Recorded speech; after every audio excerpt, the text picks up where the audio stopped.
Bonjour tout le monde et bienvenue dans cette nouvelle vidéo où nous allons nous intéresser aux principales causes d'abandon dans une démarche de VAE.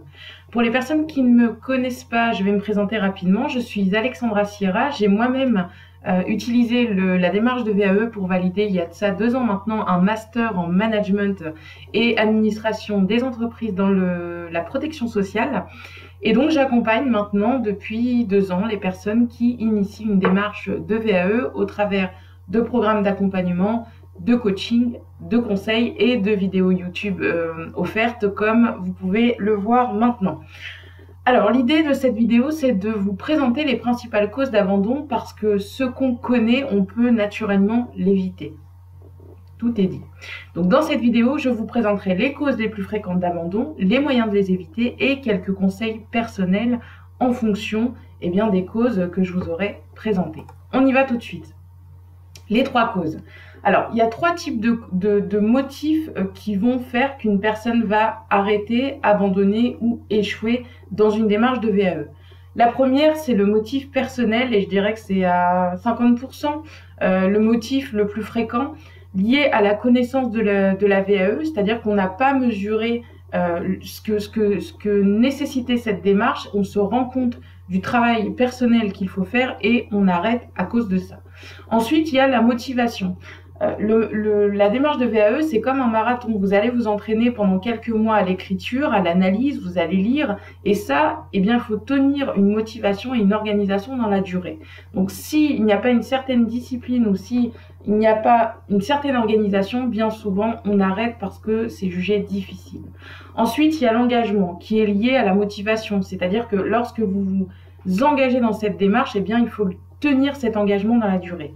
Et il faut une certaine persévérance.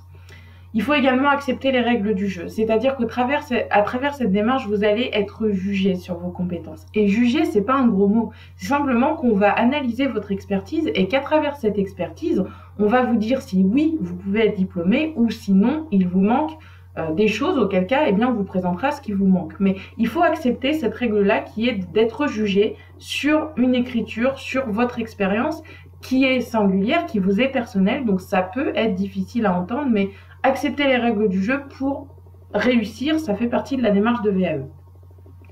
Il y a un autre point qui est très important, c'est la peur de l'échec et d'être jugé. Et d'ailleurs, je crois que je ferai une vidéo là-dessus parce que c'est un gros sujet. Mais dites-vous bien que être jugé, c'est pas grave.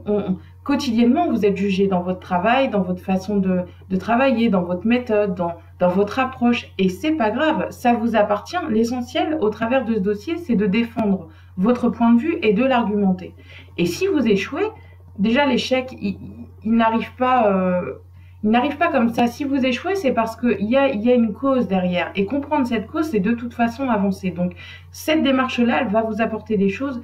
Restez vraiment ouvert à cette démarche et prenez ce qu'elle a à vous donner, tout simplement. Il y a 2 autres motifs qui sont la vie professionnelle et la vie personnelle. Souvent, en fonction des horaires de travail que vous avez, allier une démarche de VAE, ça peut être compliqué, donc c'est aussi un motif d'arrêt. Et la vie personnelle, les enfants, la vie privée fait qu'à un moment, on n'arrive pas à concilier les deux et que on arrête. Ensuite, le deuxième thème et la deuxième cause d'échec ou d'abandon, c'est l'accompagnement, la qualité de l'accompagnement, la qualité et l'implication de l'accompagnateur. Et là, je renvoie à tous les grands groupes, d'accompagnement qui prennent énormément de personnes initiant une démarche de VAE, mais qui ne leur accordent que très peu d'intérêt, qui font des ateliers collectifs, qui sont peu disponibles à l'échange et qui ne proposent pas une pédagogie de qualité. Et là, très clairement, la personne ne se sent pas accompagnée, elle décroche et elle abandonne ou elle échoue. La procédure qui peut être un peu longue avec selon le style d'accompagnement que vous avez et du coup vous allez avoir le sentiment de ne pas avancer et je le disais, le sentiment de solitude malgré l'accompagnement. Certaines personnes, et je le sais parce que si vous savez le nombre de contacts que j'ai par jour avec des personnes qui me contactent par mail en me disant voilà, j'ai souscrit un accompagnement, en gros j'ai mis tout ce que j'avais dedans, ça ne m'a rien apporté, aujourd'hui je suis perdue, aidez-moi. Je les compte plus. Donc c'est à mon sens problématique et donc c'est quelque chose qu'il faut bien définir et choisir en amont. On le reverra dans mes conseils.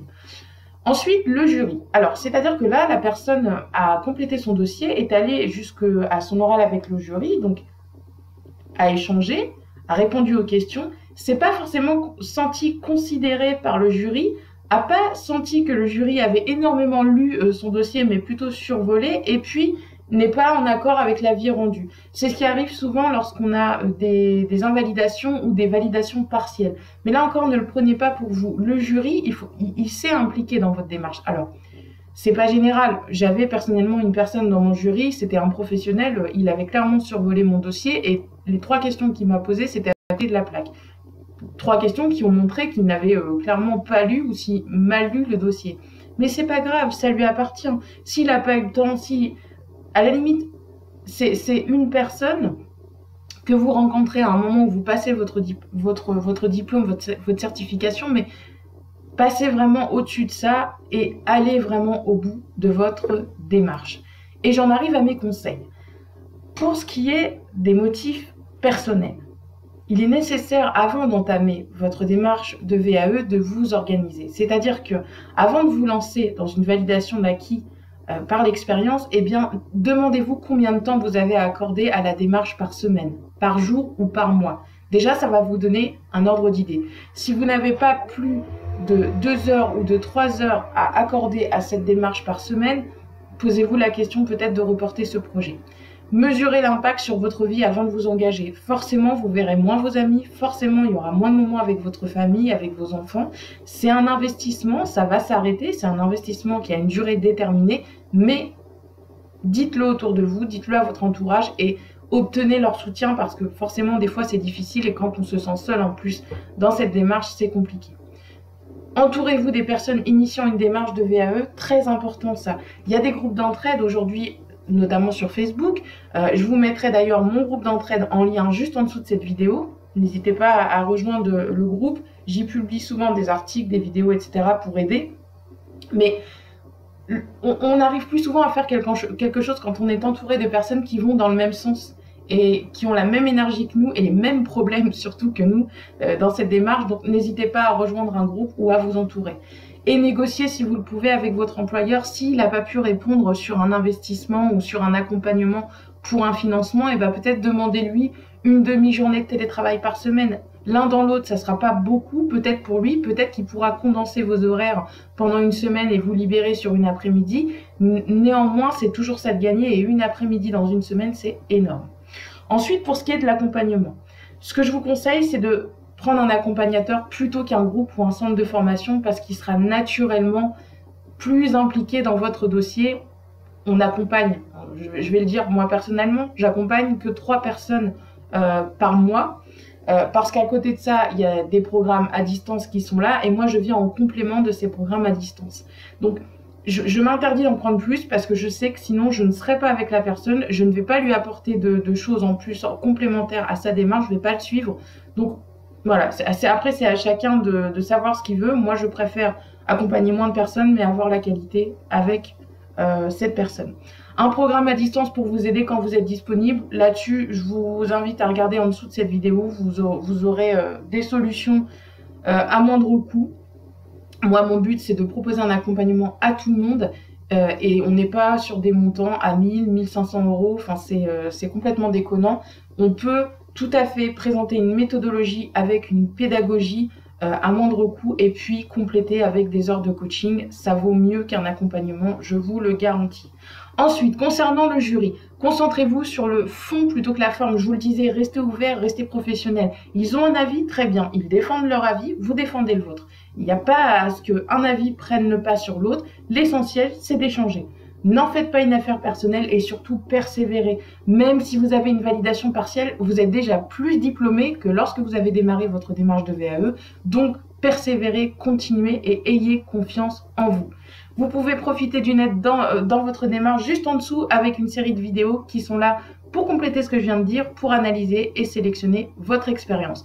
Je vous le disais, vous avez également le lien pour intégrer notre groupe Facebook juste en dessous de cette vidéo. Prenez soin de vous, avancez dans votre démarche, ayez confiance et allez au bout de cette démarche. À bientôt.